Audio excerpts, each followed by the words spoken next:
ফিউচারের আগে একটু পাস্টে আসা দরকার। আমরা এক সিরামিক্স গ্রুপ যখন 2009 সালে আমরা বাজারে আসি, একটা সিরিয়াস প্যাশন নিয়ে এই বিজনেসে আমরা ঢুকি। আমাদের সাথে আরও প্যাশনেট আমার একজন পার্টনার ছিল, Italian, doctor Corrado Manali. We started the journey 2009-এ with Italian innovation, Italian design এবং ইটালিয়ান প্যাশন। আর আরেকটা আমার গোল ছিল যে তখন 85%-এর মতো প্রোডাক্টস বাংলাদেশে ইম্পোর্ট হতো।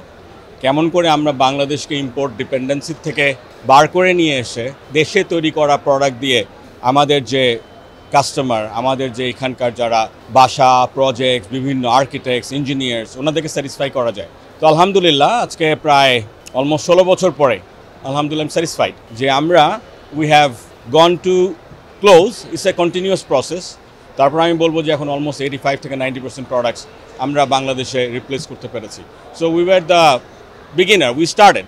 আবার অনেকেই আমাদেরকে ফলো করেছে পরবর্তীতে।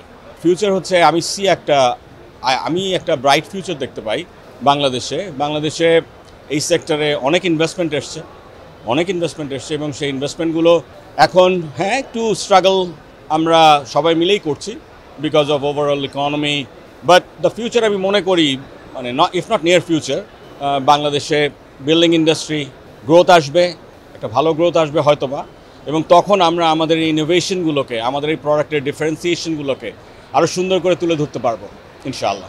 অবশ্যই আজ থেকে 16 বছর আগে যখন আমি শুরু করি তখন 15% থেকে 20%-এর মতো আমাদের দেশে প্রডিউস হতো, কিন্তু এখন কিন্তু আমরা 85 থেকে 90% দেশে প্রডিউস করছি। সো এটা কি একটা বড় অ্যাচিভমেন্ট না? সো ভবিষ্যতে আমরা চাইবো যে অলমোস্ট 100% রিপ্লেস করে দিতে, এবং আমাদের দ্বারাই সেটা সম্ভব। এবং আমাদের অ্যামেজিং কিছু এন্টারপ্রেনার আছে এই সেক্টরে যারা ভালো কাজ করছেন, এবং আমি তাদের সবাইকে অ্যাপ্রিসিয়েট করি যে keep up doing the good work, এবং ইনোভেশন এবং মানুষকে সাশ্রয়ী প্রোডাক্ট, বেস্ট কোয়ালিটির, ইন্টারন্যাশনাল স্ট্যান্ডার্ড দেওয়ার যাতে সবাই চেষ্টা করে, এটা থাকবে আমার সবার প্রতি সাজেশন।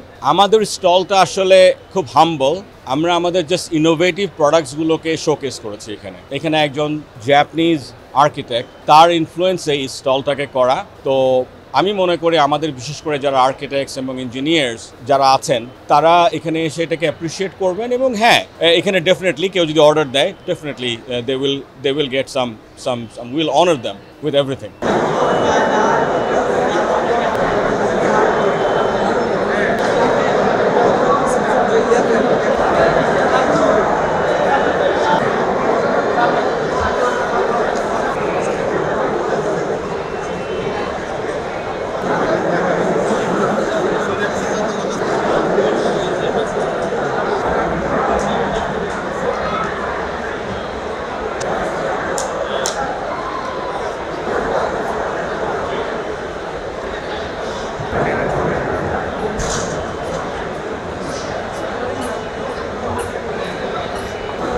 কেউ এক্সিট গেট দিয়ে প্রবেশ করবেন না।